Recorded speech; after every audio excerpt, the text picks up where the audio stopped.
अल्हम्दुलिल्लाहि वकफ़ा वसलामुन अला हबीबिहिल मुस्तफ़ा अम्मा बअद फ़अऊज़ु बिल्लाहि मिनश शैतानिर रजीम बिस्मिल्लाहिर रहमानिर रहीम वला तहसबन्नल्लाह गाफ़िलन अम्मा यअमलुज़ ज़ालिमून इन्नमा युअख़्खिरुहुम लियौमिन तशख़सु फ़ीहिल अबसार सदक़ल्लाहु मौलाना अज़ीम।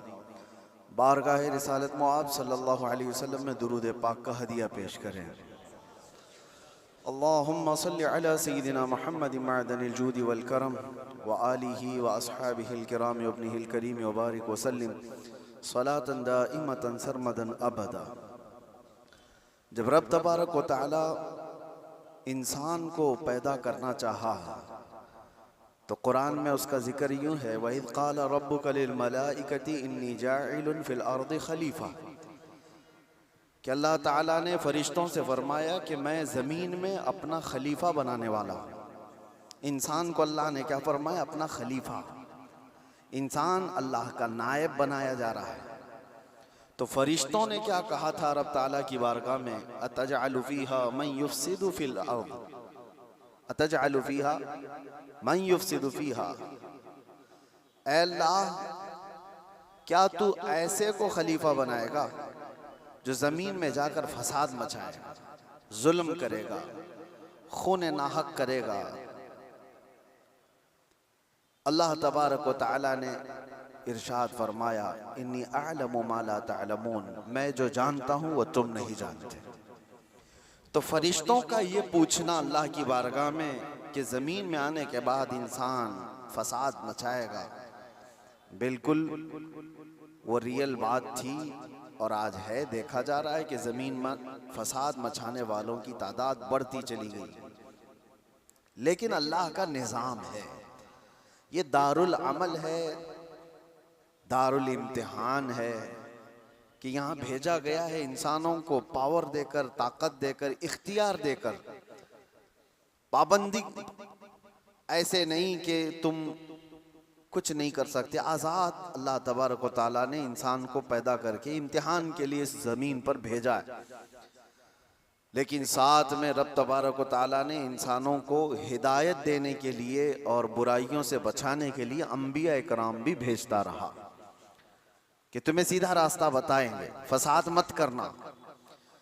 पहले दिन से इस रुए ज़मीन पर इंसानों के आने के बाद जो फसाद शुरू हुआ वो कत्ल से शुरू हुआ। आदम अलैहिस्सलाम के बड़े बेटे का कत्ल हो गया। दो चीज़ें आप जहन में रखें, इस रुए ज़मीन पर पहला फसाद है कत्ल। और वजह क्या बनी कत्ल की? औरत। औरत की वजह से, जो तारीखों में ये मिलता है, दो भाई एक ही औरत से शादी करना चाहते थे और एक के हक में वो जायज़ था जो शरीयत आदम में था, लेकिन दूसरा नाहक उस औरत को हासिल करना चाह रहा था। तो उसने अपनी औरत को हासिल करने के लिए रास्ते से उसके जायज़ शोहर को हटाने के लिए कत्ल कर दिया। ये दुनिया का पहला कत्ल था। तो कत्ल से शुरुआत हुई, औरत सबब बनी, उसके बाद ये फितनों का दौर और फसाद का दौर चलता रहा। रुए ज़मीन पर फसाद होता रहा और अंबिया इकराम अलैहिस्सलाम आते रहे और वो हिदायत दो तरीके से देते। ज़ुबानी तौर पर, अखलाकी तौर पर जो दावत है उनकी सीधे रास्ते की वो देती, लेकिन कुछ ढीठ तबीयत के लोग होते हैं तो उनको अपने मौजिज़े दिखा करके दावत देते हैं। कुछ लोग हैं जब तक उनको अचंभे वाली चीज़ नज़र ना आए तो उनकी तबीयत एक्सेप्ट नहीं करती। तो अल्लाह के नबियों ने मौजिज़े भी दिखाए। मौजिज़ा नबी के हक होने की दलील है। ये दो चीज़ें जब नहीं मानी कौम ने, पहले उनकी वाज़ो नसीहत, दूसरे उनके मौजिज़े से भी नहीं मानी, तब फिर तीसरी चीज़ है अल्लाह का अज़ाब। अल्लाह का अज़ाब आया और उन्हें घेर लिया। और ये तारीख़ में एक बार नहीं, बार बार होता रहा। रब तबारक व तआला मोहलत देता है ज़ालिमों को। और कुरान पाक की वही आयत मैंने आज आपके सामने तिलावत की। अल्लाह फरमाता है वला तहसबन्नल्लाह गाफिलन अम्मा यअमलु ज़ालिमून। लोगों, ये हरगिज गुमान मत करना कि अल्लाह तबारक व तआला जालिमों से बेखबर है। हरगिज ये मत सोचना कि वो गाफिल है अल्लाह जो कुछ जालिम कर रहे हैं इन कामों से, हरगिज नहीं। इन्नमा युअख्खिरुहुम, हाँ वो उनको ढील दिया हुआ है। लियौमिन तशखसु फीहिल अब्सार, उस दिन तक के लिए ढील दिया हुआ है जब सबकी आंखें उन्हें पहचान लेंगी और दर्दनाक तरीके से उनकी गिरफ्तारी होगी। जुल्म क्या चीज है, इसकी डेफिनेशन जरूरी है हर इंसान को मालूम होना। जुल्म आम तौर पर हम लोग ये समझते हैं कि नाइंसाफी, इनजस्टिस को जुल्म कहा जाता है और वो दूसरे के ऊपर जब भी किया जाए तो उसको जुल्म, बल्कि जुल्म आदमी अपने आप से शुरू करता है। कुरान पाक में कई जगहों पर अल्लाह ने ये बयान फरमाया कि वो बड़ा जालिम है जिसने अपनी जान पर जुल्म किया। दूसरों पर जुल्म बाद में होगा, तकरीबन इंसान अपने आप पर भी तो जुल्म कर रहा है। अपने आप पर जुल्म कैसा होगा, अपने आप पर जुल्म कैसे?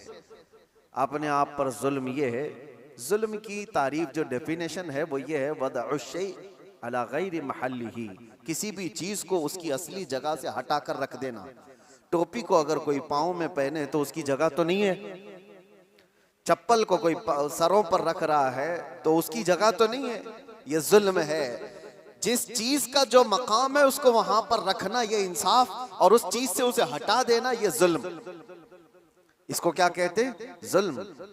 किसी भी चीज की असली हैसियत से उसको हटा देना। अब इंसान अपने आप पर जुल्म कैसे कर रहा है? अल्लाह ने तुम्हें अशरफुल मखलूकात बनाया, और अगर तुम अपने आप को जानवर की जगह रख रहे हो तो जुल्म अपने आप पे कर रहे हो। सबसे पहले तुम अपने आप पर जुल्म कर रहे हो। तुम जानवर नहीं, तुम गलाजत नहीं खाते, तुम माँ बहनों के साथ ज़िना नहीं करते, अशरफुल मखलूकात बनाए गए हो। अल्लाह ने तुम्हें अक्ल सलीम अता किया, सूझबूझ की ताकत अता किया, अच्छे बुरे में तमीज़ करने का सलीका दिया। ये सारी चीज़ें अल्लाह ने तुम्हें अता की हैं। अगर इनका इस्तेमाल ना करते हुए इंसान अपने आप को गलाजत में डालता है तो गोया कि वो जुल्म अपने आप पर कर रहा है। सबसे पहले उसने अपने आप पर जुल्म किया। जब कभी कोई गुनाहों में मुलव्विस होता है तो कुरान कहता है उसने अपने आप पर जुल्म किया है। इसीलिए तौबा के मुतालिक जब भी फरमाया गया तो यही कहा गया, जिन लोगों ने अपनी जानों पर जुल्म किया है। अपनी जानों पर जुल्म करना आपको लगता होगा हैरत की बात है, कोई आदमी अपने आप पर कैसे जुल्म करेगा? जुल्म का मतलब सिर्फ वही नहीं चाकू छुरी तलवार से मार देना। जुल्म ये है अपनी हैसियत को गिरा देना। जो मकाम अल्लाह ने तुझे दिया था वो छोड़कर तुम किसी और गलाजत में पड़ गए, ये सबसे पहला जुल्म है जो हमने अपने आप के साथ किया इंसान होने के नाते। दूसरी और एक खास सिफत अल्लाह ताला ने आपको अता किया, आप इंसान होने के साथ साथ उम्मत मोहम्मदिया है। अब स्टेटस बढ़ गया है तुम्हारा, तुम्हारी जगह बढ़ गई है जिस जगह पर अल्लाह ने तुम्हें बयान किया है। कुरान में अल्लाह फरमाता है इंसान तो दुनिया में बहुत बनाए गए, करोड़ों की तादाद, लेकिन कुंतुम खैर उम्मतिन उखरिजत लिन्नास, सारे इंसानों में अल्लाह ने तुमको खैर उम्मत बनाया, सबसे बेहतरीन उम्मत बनाया। तो जो टाइटल अल्लाह ताला ने हमें दिया खैर उम्मत का, उस पर अगर तुम कायम हो तो इंसाफ कर रहे हो अपने आप के साथ, और उस टाइटल से हट करके काम कर रहे हो तो जुल्म किया अपने आप के साथ।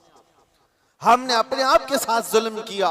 जुल्म की शुरुआत यहाँ से होती है, फिर उसके घर में होती है। घर से जुल्म होता है, बीवी पर, बच्चों पर, उनके हुकूक को मार देना ये जुल्म है। उनके हुकूक की तलफी बहनों, भाइयों, माँ बाप, औलाद, और उसके बाद फिर ये जुल्म बढ़ता हुआ पड़ोसियों तक जाता है, पड़ोसियों के साथ जुल्म, फिर उसके बाद मुआशरे में आता है जिसमें वो जी रहा है, मोहल्ले में, और फिर जैसे जैसे उसके मकामात बढ़ते चले गए उसके साथ साथ जुल्म की शाखें भी बढ़ती चली जाती हैं। जुल्म की हजार किस्में हैं, हजार किस्में हैं। मेरे अजीजों, एक बात याद रखो, कुरान में अल्लाह ताला ने फरमाया इन्नहु ला युहिब्बुज़ ज़ालिमीन, अल्लाह ताला जालिमों को हरगिज पसंद नहीं करता। जो हद से ज्यादा बढ़ने वाले हैं वो अल्लाह को पसंद नहीं है।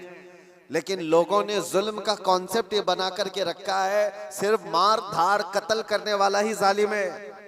जालिम तो घर से भी शुरू हुआ है। घरों में हुकूक तलफी जिसने किया वो जालिम है।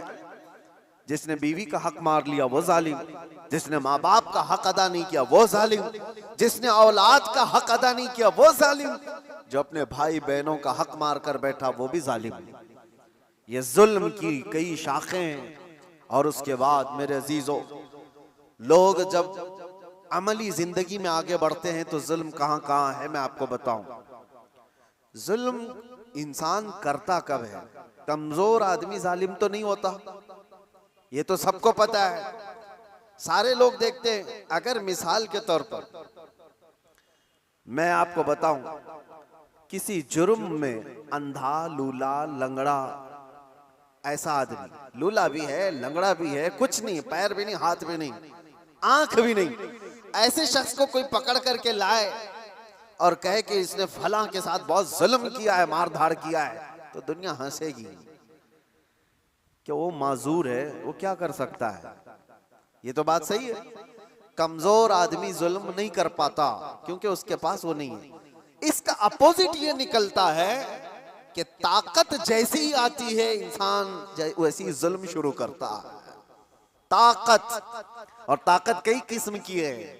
जिस्म की भी ताकत है, माल की भी ताकत है, पावर की भी ताकत है, मनसब की भी ताकत है। और ये तीनों ताकतें जब किसी के ऊपर चढ़ जाती हैं तो फिरौन बनता है। ये तीनों ताकतें, जानते हो आप, फिरौन तन्हा 1000 लोगों से लड़ सकता था। और ताकत उसकी जिस्मानी ऐसी थी कि 90 साल तक उसको बुखार भी नहीं आया, कभी सर्दी बुखार भी नहीं, कभी बीमार नहीं हुआ। ये जिस्मानी ताकत थी। माल की ताकत तो ऐसी कि आधी दुनिया के खजाने उसके थे। और पावर की ताकत ऐसी कि बादशाह आजम बना बैठा था, लोग तो उसके सामने झुकते थे। जब तीन चीजें ऐसी साथ मिल जाती हैं तो फिरौन बनने की कोशिश करता है हर आदमी। आज के दौर में भी मेरे अजीजों, ये तीन चीजें बड़ी आजमाइश के साथ आती हैं कि जुल्म से अपने आप को बचाओ। माजूर आदमी क्या जुल्म करेगा, उसके लिए वो इम्तिहान नहीं है। जो बिस्तर पर पड़ा हुआ है, जिसकी ना जिस्मानी ताकत है, ना माली पैसी ताकत है, और ना पावर उसके पास है, ऐसा आदमी क्या जुल्म करेगा? जुल्म वो करता है जिसके पास ताकत हो, और ताकत वाले के साथ इम्तिहान भी ज्यादा है। अजीजा ने गिरामी वक़ार, आज हम देख रहे हैं ताकत 3 किस्म की मैंने बताया। सबसे पहले मैं शुरुआत करता हूं जिस्मानी ताकत। जिस्मानी ताकत जब किसी के पास हो तो सबसे पहले वो मुक्का आजमाई की कोशिश करता है, हर एक पर देखता है मेरा मुक्का कितना तेज लगता है। वो ट्रायल शुरू कर चुका है। बॉडी बनाने के साथ ही उसको चाहिए ये कि किसी पर एक थप्पड़ लगा करके देख लूं कितना तेज लगता है। उसकी जिस्मानी ताकत का वह इस्तेमाल शुरू कर चुका है। मैं आपको बताऊं, जिस्मानी ताकत में मेरे अजीजों हैदर कर्रार को कौन पहुंच सकता है? जो शेरे खुदा, फातह खैबर, मुश्किल कुशा सैयदना अली इब्न अबी तालिब करमल्लाहु वजहुल करीम, उस जमाने के 40 सहाबा जो दरवाजा उठा नहीं पा रहे थे, तन्हा हजरत अली ने एक हाथ से उठाकर फेंक दिया था। जिनकी ताकत का यह अंदाजा करो, हैदर कर्रार की जिस्मानी ताकत को सारी ये सब नहीं पहुंच सकते काजू बादाम वाले। लेकिन एक जंग के मौके पर मौला अली शेर खुदा रदी अल्लाह तआला अन्हु लड़ रहे हैं, और सामने जो मुकाबिल में पहलवान था अचानक उसको ऐसा पछाड़ दिया कि उसके सीने पर चढ़कर खड़े हो गए। अब हैदर कर्रार के शिकंजे में जो आ जाए, अरे वो शेर नर है जिनकी मां ने ही नाम हैदर रखा हो। जैसे ही वो पंजे में आया, क्या करता, कसमसाया, फड़फड़ाया, लेकिन उसने एक काम क्या किया, आपके मुंह पर थूक दिया। थूक दिया। जाहिर सी बात है लास्ट मोमेंट पे आदमी ये कोशिश करता है कि मैं मर ही रहा हूं तो सामने वाले को कुछ करके चला जाऊं। उसने थूक दिया। ऐसी मोमेंट पर ताकतवर का गुस्सा डबल हो जाता है। मैं पहले एक बार में मारने वाला था, अब 4 बार में मारूंगा। तूने किया कैसे मेरे साथ? किसी को तुम एक मार रहे थे लेकिन उसने माँ की गाली दे दी, अब 4 और लगाओगे, क्योंकि गुस्सा बढ़ गया है, गुस्सा और तिलमिलाया है तुम्हारा। हजरत अली के साथ ये हुआ, उनके सामने जो मगलूब था उसने थूक दिया। होना ये चाहिए था कि आप तड़पा तड़पा के उसको मारें। जिसके चेहरे को देखना रसूलुल्लाह ने इबादत कहा, उस चेहरे पर अगर कोई थूके तो उसको तो तड़पा के मार देते। हजरत अली छोड़कर खड़े हो गए, उसको छोड़ दिया। मारने का था, छोड़ दिया, खड़े हो गए, कहा जा। उसने ताज्जुब से पूछा कि मैं तो मरने ही वाला था इसलिए थूक दिया, और तुमने छोड़ क्यों दिया? मौला अली करमल्लाहु वजहुल करीम का जवाब सुनो ताकत वाले। आप फरमाते हैं अल्लाह ने मुझे जो जिस्मानी ताकत दी है वो मैं खालिस अल्लाह की रजा के लिए इस्तेमाल करता हूं। जब तूने थूक दिया तो मेरा नफ्स शामिल हो गया। अब अगर मैं मारता तुझे तो बात ये होती कि तेरे थूक के बदले में मैंने मारा है। मैं तुझे मुझ पर थूकने के बदले नहीं मार रहा था, तू अल्लाह और उसके रसूल का दुश्मन है इसलिए मार रहा था, और ये नफ्स शामिल हो गया इसलिए मैंने छोड़ दिया। ताकत का इस्तेमाल ऐसे वक्त में कोई करके दिखाए। मेरे अजीजों, आज तो हाल ये किसी को क्रिटिसाइज नहीं कर सकते। अभी कुत्ता बोल दो तो क्या करते हैं हम, तो जाके आए ना, इनको कहा नाम लेकर कुछ नहीं, उसके बावजूद भी एक बड़ी आजमाइश से गुजर करके आए। बर्दाश्त की ताकत नहीं है। मौला अली करमल्लाहु वजहुल करीम को उनके सामने दुश्मन मगलूब ने थूक दिया, तब छोड़ दिया आपने। कहा मैं अपने नफ्स के लिए नहीं लड़ता, अपने नफ्स के लिए नहीं। और आज जो कुछ भी पावर का इस्तेमाल है, ताकत का इस्तेमाल है, वो सिर्फ और सिर्फ नफ्स के लिए है। आज नफ्स के लिए है।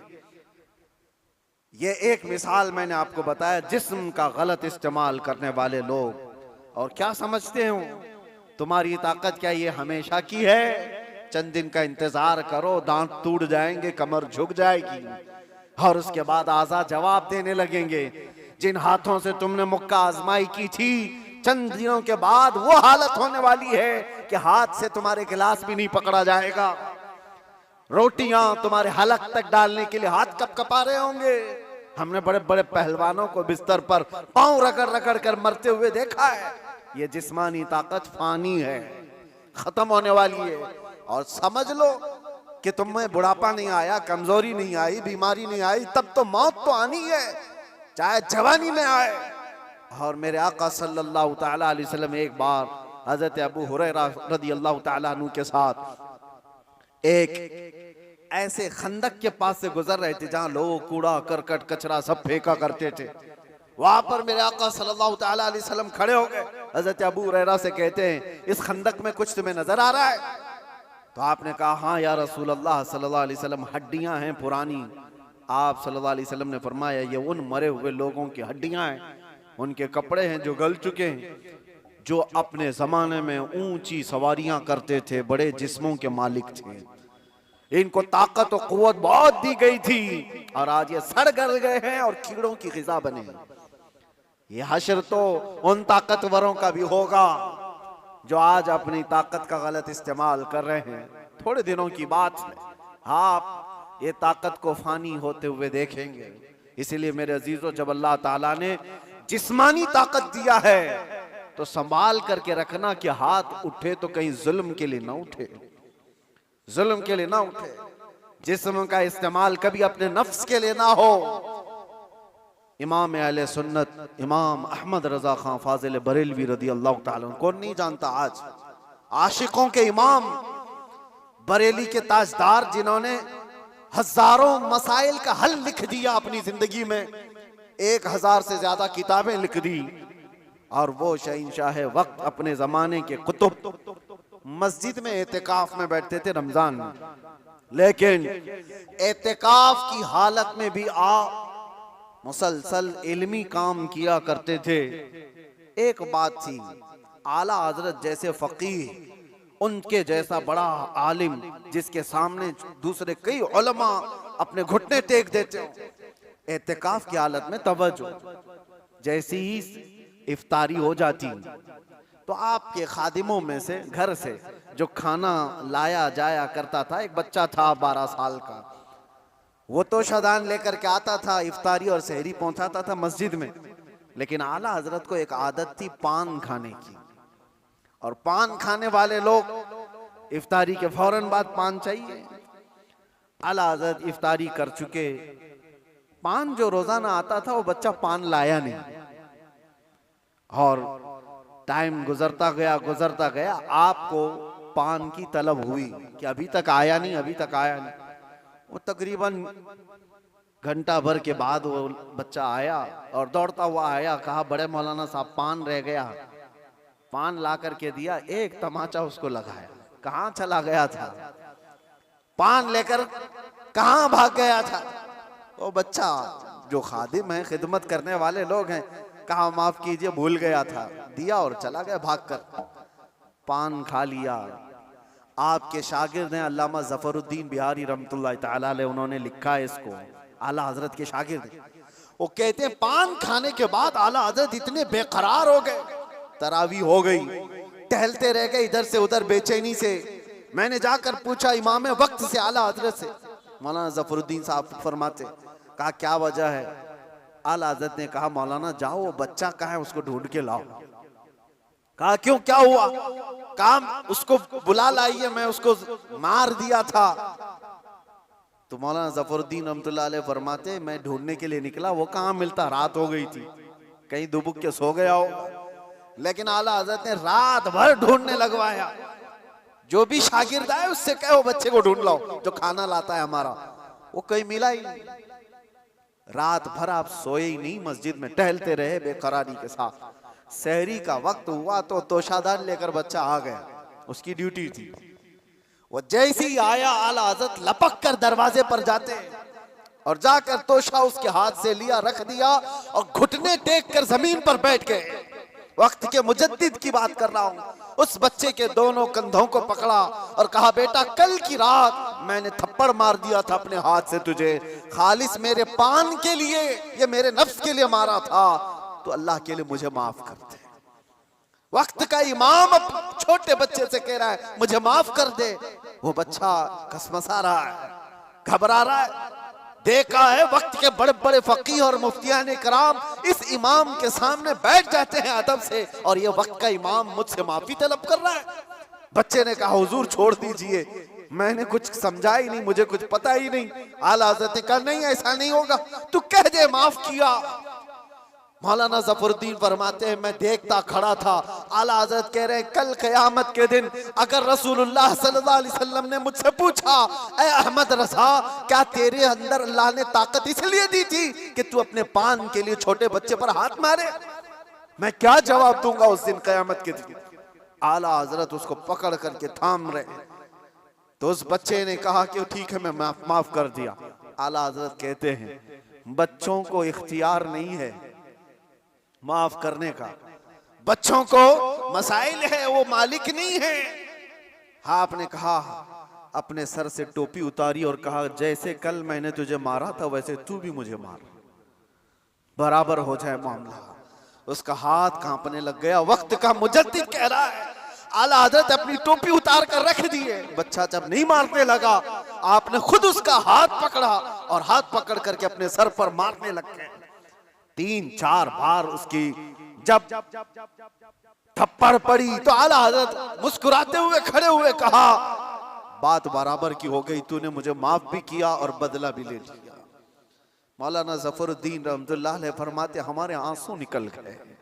वक्त का मुजद्दिद है, ताकत का गलत इस्तेमाल नहीं। मेरे अजीजों अगर अल्लाह ने जिस्म में ताकत दिया है तो इसलिए नहीं कि तुम अपने से नीचे वालों पर इसका इस्तेमाल करते रहो। इसीलिए अल्लाह के नबी सल्लल्लाहु अलैहि वसल्लम ने क्या फरमाया, मन लम यरहम सगीरना वलम युअक्किर कबीरना फलैसा मिन्ना, जो अपने छोटों पर रहम नहीं करता और बड़ों की शफकत नहीं करता और बड़ों की इज्जत नहीं करता वो मेरी उम्मत में से नहीं।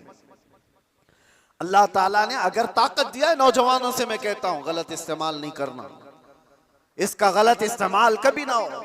औरतों को मारने की बात आई, कितने तो घर ऐसे बने हुए हैं, कमजोर है वो, तुमसे कमजोर मखलूक है, लोगों ने उसको बराबर का बनाने की कोशिश की है, लेकिन औरत तुमसे कमजोर बनाई गई है। उसको मारने का हुक्म कहीं पर भी नहीं दिया गया, कहीं पर भी नहीं, किसी भी तरह से। लोग आज अपनी ताकत का भरपूर इस्तेमाल इनके साथ करते हैं, औरतों के साथ। बहुत सख्त जवाब देना होगा मेरे अजीज। औरत तो औरत है, मखलूक भी है अल्लाह ताला की, लेकिन साथ में उम्मत मोहम्मदिया है। इसका जवाब तो बहुत है। हदीस में तो ये मिलता है, जानवरों को जिसने मारा बिला वजह के, कयामत के दिन वो जानवर उठाए जाएंगे और वो आएंगे, मुकद्दमा करेंगे अल्लाह की बारगाह में कि अल्लाह इसने मुझे फलां वक्त बगैर किसी वजह के मारा था। रब ताला उस जानवर को सींग अता करेगा और कहेगा कि तू इतना मार ले इसको यहाँ पर, और वहां सख्ती के साथ वो जानवर इस जालिम को मार रहे होंगे। अहले महशर उसको देख रहे हैं। जानवरों के साथ जुल्म को इस्लाम ने जायज नहीं किया। घरों में अपने औरतों के साथ कौन जुल्म की इजाजत देगा? ये हुई डोमेस्टिक वायलेंस जिसको कहा गया है। मैंने अंदर कैद में देखा कितने ऐसे कैदी औरतों को जला करके अंदर आए हुए हैं, छोटी छोटी बातों पर, जहेज के नाम पर, दो खानदानों के झगड़ों पर औरतों को जला दिया, मार दिया, खत्म कर दिया। ऐसे कितने वाक़यात। इंसान को जब ताकत ज्यादा आ जाए तो वो जुल्म के रास्ते पर आ जाता है। यहां अपने आप को कंट्रोल करना मेरे अजीजों, ये वक्त का बहुत बड़ा चैलेंज है तुम्हारे साथ। ये हुई जिस्मानी ताकत, और जब माल आ जाए, अल्लाह अकबर, ये बड़ी आजमाइश है, ये बड़ी आजमाइश है। चर्बी ज्यादा उस वक्त आती है जब माल ज्यादा आता है। जिस्मानी ताकत तो चले, आदमी अपने आप को कंट्रोल कर लेगा, रोक लेगा, लेकिन माल की चर्बी ये बड़ी खतरनाक है। ये तो गरीबों का मजाक उड़ाती है सबसे पहले, दीन को हल्का समझती है सबसे पहले। ये मौलाना लोग, ये हमारी कैटेगरी के नहीं है। या उलमा, ये तो कमतर लोग हैं, यतीम लोग हैं, लावारिस लोग हैं। मालदार सबसे पहले दीन का मजाक उड़ाने लग जाता है। इसीलिए माल आए तो हमेशा दुआ ये करना कि अल्लाह माल के साथ उस्मान गनी की सखावत अता कर दे। माल आए तो अब्दुर्रहमान बिन औफ की अखलाक व किरदार के साथ आए, वरना कारून के पास भी था, शद्दाद के पास भी था, हामान के पास भी था, माल बहुत था उनके पास, लेकिन उनके माल ने उनको तबाह बर्बाद कर दिया। आज भी जिसके पास माल आया, पैसा आया, वो ये सोचता है रातों रात सब कुछ मैं अपना बना लूं, अपना खरीद लूं। अच्छा, एक बात और भी मैं बता दूं, जिन 3 चीजों की बात मैंने कहा जो इंसान को जुल्म के रास्ते पर लाती है, पहले उसकी जिस्मानी ताकत, दूसरे दौलत, तीसरे पावर, ओहदा, ये तीनों ऐसी चीजें हैं जो परमानेंट रहने वाली है ही नहीं। परमानेंट रहने वाली तीनों में से कोई चीज नहीं है। हाँ, इतना है कि जिस्मानी ताकत को जाने में टाइम लग सकता है, थोड़े टाइम बाद जाएगी, लेकिन वो भी पक्का नहीं। किसी हादसे में गिर गया, वो सारी जिस्मानी ताकत भस्म हो जाएगी। लकवा मार गया तो बड़ा सा बड़ा पहलवान बिस्तर पर आ गया, कुछ नहीं होने वाला है। मैंने सऊदी में देखा है, बहुत हट्टे खट्टे आदमी को, कोमा में है बेचारा, अब तो गल गया, लेकिन जिस वक्त कोमा में आ गया तो सिर्फ एक अटैक कुछ हुआ, कोमा में चला गया, जिस्म पूरा गल गया, खत्म हो गया। तो जिसको अपने जिस्म पर बहुत ताकत था वो अचानक भी जा सकता है, लेकिन नॉर्मली देखा गया है कि जाने में टाइम लगता है। जिस्मानी ताकत, माल का कोई भरोसा नहीं। लोग ये कहते इतना हमारे पास है कि 7 पुश्तें खाएंगी। हमने उस घर को भी देखा, उसका खुद बेटा 10-10 रुपए की भीख मांगता है। जिसने ये कहा था कि इतना मेरे पास है कि 7 पुश्तें खा सकती हैं, उसका सगा बेटा आज 10 रुपए मांगता है। ये माल को जाने में ज्यादा वक्त नहीं। तीसरा पावर और मनसब। जो लोग आज बैठे हुए हैं उनको लगता है कि सब कुछ हम अपनी कुर्सी से कर लेंगे।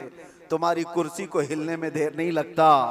तुम्हारा जुल्म जो है ये दीमक है जो इस कुर्सी को खाकर खत्म कर देगा। जुल्म कुर्सी पर बैठा हुआ आदमी जब करता है, माल वाला और कुर्सी वाला दोनों, ये वक्त के साथ ऐसे तेज बहते हैं कि उनको अंदाजा ही नहीं होता, उन्हें पता नहीं उनके जुल्म के शिकार मजलूमीन की आहें अल्लाह तक जा रही हैं। रब तबारक व तआला कुरान में फरमाता है कि अल्लाह तबारक व तआला इनके कामों से बेखबर नहीं।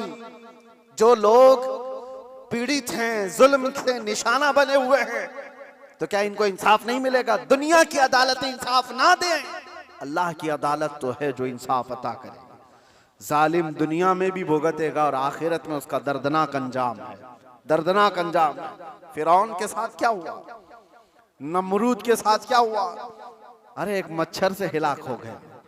फिरौन पानी में गर्क कर तबाह हो गया, गर्क होकर तबाह हो गया। अबू जहल को 2 छोटे बच्चों ने मार के गिरा दिया। जो ताकत और माल का नशा था जिसको, आज हालात ऐसे मेरे अजीजों, ये 2 तरह का जुल्म बहुत बढ़ गया है, माल का और पावर का। आज जो पूरी इंटरनेशनल न्यूज घूम रही है अमेरिका की दादागिरी, कोई बोलने वाला है इस पर? वो किसी भी मुल्क के राष्ट्रपति को उठा करके ले जाए, किसी को कुछ नहीं। हालांकि नई बात नहीं है, नई बात नहीं। पावर है ना, ताकत है, नशा है, वो कुछ भी कर सकता है। ये पहली बार नहीं, ऐसे कई मुल्कों के साथ हुआ है। दूसरे मुल्कों में जाकर के बम गिरा देना, दूसरे मुल्कों के चुनी हुई सरकारों को गिरा देना, ये पहली बार है। जो आज सोशल मीडिया पर गर्दिश कर रही है बातें, वेनेजुएला के साथ ऐसा हुआ वैसा हुआ। अरे खुद यहाँ हमारे मुल्क में जब मुंबई पर अटैक हुए थे, हमले हुए थे, आपको पता होगा, काफी साल पुरानी बात, ताज पर और ये वीटी में जो हमले हुए थे, उस वक्त पकड़ करके एक अजमल कसाब को तो बहुत घुमाया गया है न्यूज में, लेकिन आपको पता है एक मास्टरमाइंड और भी था, डेविड नाम का, और उसको गिरफ्तार भी किया गया। लेकिन अमेरिका की फौज आकर उसको रातों रात यहां से लेकर अमेरिका चली गई, और ये कह करके कि इसका मुकदमा हम चलाएंगे। दादा है साहब, हमारे मुल्क का मुजरिम है, हमारे मुल्क में फसाद किया, लेकिन कानून उनका चलेगा। ये क्या है? ये पावर का इस्तेमाल। दुनिया यही चीज देखती है आज, जिसकी लाठी उसकी भैंस कहा जाता है। ये मुहावरा यही है, ताकत का ऐसा इस्तेमाल। और ये लोग दुनिया को इंसानियत का दर्ज दे रहे हैं, ह्यूमन राइट्स बनाए हुए बैठे हैं, इंसानों के अकदार ये सिखाएंगे हमें जो दुनिया को जुल्म से हाँकते हैं। मेरे अजीजों, एक बात याद रखो, अल्लाह के नबी सल्लल्लाहु तआला अलैहि वसल्लम ने अगर फरमाया कि जुल्म को अल्लाह पसंद नहीं करता, तो रसूलुल्लाह ने अपनी जिंदगी से करके दिखाया है। यह नहीं है कि तकरीरों में कहा है या कोई स्टेटमेंट है। यह दुनिया के यूएनए का एक स्टेटमेंट होगा, अमेरिका का, यूरोप का स्टेटमेंट होगा कि ह्यूमन राइट्स के खिलाफ कोई भी कुछ करेगा तो हम उसको पकड़ेंगे, मारेंगे। जुल्म के खिलाफ हम बोलेंगे, हम पीस चाहते हैं। ये सब ढकोसले हैं, जुमलेबाजियां हैं, लेकिन सब उनके खुद के अमल की बात आए तो कोई इसमें खरा नहीं है, कोई पक्का नहीं है। लेकिन आओ बारगाह रिसालत मुआब सल्लल्लाहु अलैहि वसल्लम, अल्लाह के नबी सल्लल्लाहु तआला अलैहि वसल्लम जब फरमाते हैं कि जुल्म जायज नहीं, तो मस्जिद नबवी का वो माहौल है, सहाबा बैठे, हुजूर ने फरमाया ये मेरे आखिरी वक्त होंगे, मैं दुनिया से जा रहा हूं, मफहूम मैं बता रहा हूं, इसके बाद हो सकता है तुमसे मुलाकात ना हो, लेकिन तुम में से किसी पर भी कोई हक मेरा बाकी रहे या मुझ पर किसी का हक बाकी है तो खड़ा हो और मुझसे सवाल करे। हुजूर ने फरमाया, और एक साहबी खड़े हो गए, कहा या रसूलुल्लाह आप पर मेरा एक हक है। कहा क्या है? फला जंग में जब जा रहे थे आप सफ़ें सीधी कर रहे थे, मैं थोड़ा बाहर आ गया था, आपने छड़ी से मुझे मार दिया था, मैं बदला लेना चाहता हूं, आप पर मेरा हक है। तो रसूल करीम सल्लल्लाहु ताला अलैहि वसल्लम ये नहीं फरमाया इस्लाम का बादशाह जो इस्लामी सल्तनत को एस्टेब्लिश कर रहा हो कि तुम बादशाह जो पूरे कायनात में फैलने वाला दीन है उसके मुक्तदा और उसके आका से बदला लेने की बात कर रहे हो। नहीं फरमाया, हुजूर ने फरमाया उठो आओ। हजरत उमर तलवार निकाल लिए थे, कहा कौन है जो रसूलुल्लाह से बदला लेगा? हुजूर ने फरमाया उमर तलवार नीची करो या अदालत की महफिल है। ये इस्लाम है, ये अल्लाह तबारक व तआला की मंशा के मुताबिक चलेगा, ना कि पावर के मुताबिक। पावर तुम्हारे पास है, इख्तियार तुम्हारे पास है। हुजूर ने फरमाया आ जाओ। वो सहाबी आए, लेकिन उन्होंने ये भी तकाजा किया कि या रसूल अल्लाह, जिस वक्त आपने मारा था मेरे जिस्म पर जुब्बा नहीं था, मैं नंगी पीठ था, आपने मार दिया था, मैं चाहता हूं आप भी अपना जुब्बा उतार दीजिए। हुजूर पाक सल्लल्लाहु अलैहि वसल्लम ने उस वक्त अपना जुब्बा उतार दिया बगैर कुछ कहे। उस सहाबी ने बढ़कर मेरे आका की मोहरे नबूवत का बोसा ले लिया। दोनों कंधों के बीच हुजूर के एक ऐसी मोहरे नबूवत थी जो सूरज से ज्यादा चमकती थी। ये निशानी थी मेरे आका के खातमुन नबीन की, खत्म नबूवत की मोहर। उस सहाबी ने बोसा ले लिया और कहा बदला हो गया मेरा ये। लेकिन अल्लाह के नबी सल्लल्लाहु अलैहि वसल्लम ने अपने आप को पेश तो किया है। कोई किसी के सामने ये गच तो बताए कोई। अरे आज का कोई भी नेता खड़ा होकर के कह दे किसी पर कोई हक बाकी है तो पूरे घर निकल आएंगे। हाँ, सबका तो खा के बैठा हुआ है छोटी छोटी चीजों के लिए। अब तो देखें लोग फिर भी संभलते नहीं है। मुझे हैरत इस बात की होती है, ये जो अभी इलेक्शन आ रहे हैं सारे नेता तो बाहर निकले होंगे, सब तुम्हारे पास अपनी अपनी कहानियां लेकर, लेकिन इनके पिछले जुल्म तो याद नहीं है, लोगों को भूल जाते हैं। अरे पानी के लिए लोगों से रिश्वत, घर के लिए रिश्वत, हर चीज के लिए। ये मखलूक के साथ जो जुल्म करके कुर्सी संभालते हैं, इनका जब वक्त आए तो मेरे अजीजों तुम्हें भी तो अपने पावर का इस्तेमाल करना चाहिए। एक बात याद रखो, इमाम हुसैन का ये जुमला है, आपने फरमाया था कि मेरे नजदीक जालिम वो नहीं जो किसी को मारता है, जालिम वो भी है जो उसके जुल्म को देखकर खामोश रहता है, आवाज नहीं उठाता। और यहां आवाज उठाने की बात तो छोड़ो, तुम तो ताउन कर रहे हो। आप भाई आगे बढ़ो, हम तुम्हारे साथ हैं। जुल्म करते रहो, हम भी तुम्हारे साथ हैं। पैसा खाते रहो, हम भी तुम्हारे साथ हैं। ये क्या है? ये निजाम को बदलने की जरूरत है। आज पावर का जो इस्तेमाल हो रहा है, गलत इस्तेमाल, इसको बदलने की अपने अंदर सोच पैदा करो। आप सोचते होंगे हम थोड़ी तादाद में, हमसे क्या होगा? हरगिज मत सोचो। एक की सोच से भी इनकलाब आता है, एक की सोच से भी इनकलाब आता है। बढ़ना तुम्हारा काम है। तुम क्यों सोचते हो कि पूरी दुनिया मेरे साथ खड़ा होना चाहिए? नहीं। सरकार मुजाहिद मिल्लत रहमतुल्लाह ताला अलैह बहुत दिल के अंदर मलाल लेकर के चलते थे। उम्मत के हालात ऐसे, मैं उनको पढ़ा तो मैं भी कई मर्तबा ऐसा, जिसको कहते हैं ना डिसअपॉइंट हो जाना, हालात को देख रहे यार कोई आता ही नहीं, क्या फायदे का हम चिल्लाते रह जाएं, लोग आपस में इख्तिलाफ करके छोड़ के चले जाएं। हुजूर मुजाहिद मिल्लत रहमतुल्लाह ताला अलैह एक बार लोगों को बुलाए थे कि दिल्ली आओ, लेकिन उनकी जितनी तादाद उनको मकसूद थी नहीं आए, तो बहुत ज्यादा नर्वस हो गए। कहा कि इस उम्मत के लिए हम आवाज उठा रहे हैं, ये आने को तैयार नहीं। वापस आए, उस वक्त सुना सरकार मुफ्ती आजम हिंद रहमतुल्लाह ताला अलैह आला हज़रत के शहजादे, उन्होंने कहा था कि मौलाना लोगों को मत देखो, दुनिया जो है कूफा में इमाम मुस्लिम के साथ शाम में 60,000 की तादाद में नमाज पढ़ती है और दूसरे दिन फजर में 2 बच्चों के अलावा कोई नहीं होता।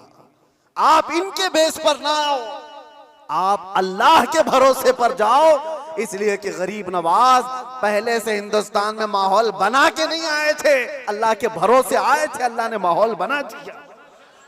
एक आया था लेकिन लाखों को इस्लाम का नूर देकर गया। एक से भी होता है इनकलाब। आप क्यों सोचते हो कि मेरे चाहने से कुछ नहीं होगा? आप सोचो, खड़े हो इनकलाब के लिए कि मैं जालिम का साथ नहीं दूंगा, जुल्म के खिलाफ रहूंगा। लोग तो बिक रहे हैं आज। मुसलमानों के वोट की हमें कोई जरूरत नहीं, इनको लुभाने की जरूरत नहीं। एक रात पहले 1-1 हजार में बिक जाएंगे। इनके घरों में 1-1 हजार का लिफाफा पहुंचा दे, ये बिक जाएंगे, हो जाएगा। उम्मत मुस्तफा को आज लोग इस तरह का खिलौना बनाए, और ये मजाक नहीं है आपके साथ। आप उसके बावजूद भी ये कहते भाई आगे बढ़ो, हम तुम्हारे साथ हैं। जालिम का साथ देना भी बड़ा जुल्म है। कयामत के दिन इसका भी सवाल होगा आपके साथ, इसका भी सवाल होगा कि उसके जुल्म तक पहुंचने में कौन मददगार था? तुम मददगार थे, तुम सारे मददगार थे। इसकी पकड़ होगी। इसीलिए मेरे अजीजों, हो तो इंसाफ के साथ, नहीं तो मेरे आका ने जो फरमाया एक जमाना ऐसा आएगा कि लोग वही ईमान बचा पाएंगे जो अपने घर में टाट के कपड़े की तरह पड़े रहेंगे, वही लोग अपना ईमान बचा पाएंगे। आज वो हालात हमें दिख रहे हैं, कहां जाएं खुदा बंदा, ये तेरे सादा दिल बंदे किधर जाएं कि दुर्वेशी भी अय्यारी है, सुल्तानी भी मक्कारी है। आज वो हालात आ गए हैं। अजीज़ा ने गिराम वक़ार, खुलासा कलाम मेरा ये है, अल्लाह ताला ने जुल्म को सख्त नापसंद फरमाया, जुल्म को सख्त नापसंद फरमाया। आज जो पूरी दुनिया पावर का और माल का जुल्म कर रही है, यह हमारे लिए नया नहीं है, लेकिन हम जूझ रहे हैं। इंतजार करो, हर जुल्म के बाद अल्लाह तबारक व तआला एक नई सुबह तुलू फरमाता है। जालिमों का वक्त जाएगा, उसको जाना है। कुरान कहता है वकुल जाअल हक़ व ज़हक़ल बातिल, आप फरमा दें महबूब, हक आया और बातिल मिट गया। इन्नल बातिल कान ज़हूक़ा, और बातिल को तो मिटना ही है, मिटना ही है। जालिम को तो जाना ही है। वक्त आएगा हर एक का। इसीलिए मैंने वो जुमला कहा था जिसकी वजह से मुझे बड़ी सख्त सजा हो गई, कुछ देर की खामोशी है। इसीलिए कहा था कुछ देर की खामोशी है। ये जुल्म जितना भी होगा, अंधेरा हमेशा नहीं रहता, सुबह रोशन होगी। चांद को गहन हमेशा नहीं लगता, छट जाता है फिर वो चमकता है। ये उम्मत मोहम्मदिया है, आज खिजा रसीदा है, हालात खराब हुए हैं, लेकिन ये हमेशा के नहीं है। ये हालात छटेंगे और उम्मत मोहम्मदिया का वकार वापस आएगा। और हमारा काम क्या है? उम्मत को जगाना, बेदार करना, तुम्हारी तो हैसियत और तुम्हारी अपनी वैल्यू बताना कि तुम वो नहीं हो जिस तरह की जिंदगी गुजार रहे हो। 100 साल पहले इकबाल ने बहुत प्यारा शेर कहा था, बहुत प्यारा, हमें झिझोड़ते हुए कहा था कि उम्मत मोहम्मदिया को मुखातब करते हुए इकबाल ने कहा था कि पहाड़ बसेरा कर पहाड़ों की चट्टानों में, तू शाहीन है बसेरा कर पहाड़ों की चट्टानों में, नहीं तेरा नशीमन कसरे सुल्तानी के गुंबद पर। मतलब समझते हो, उर्दू है, नहीं तेरा नशीमन कसरे सुल्तानी के गुंबद पर। कसरे सुल्तानी बादशाह के महल का गुंबद कितना ऊंचा हो सकता है? ज्यादा से ज्यादा कितना फीट ऊंचा होगा? 200 फीट ऊंचा कर दिया होगा, 400 फीट ऊंचा होगा।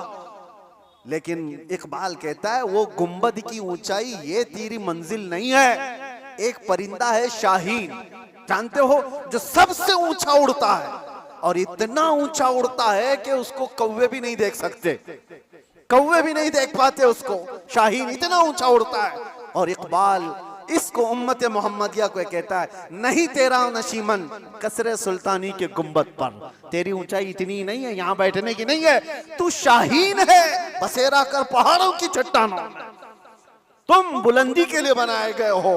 ये क्या है? ये जो छोटी मोटी चीजें इसके लिए नहीं।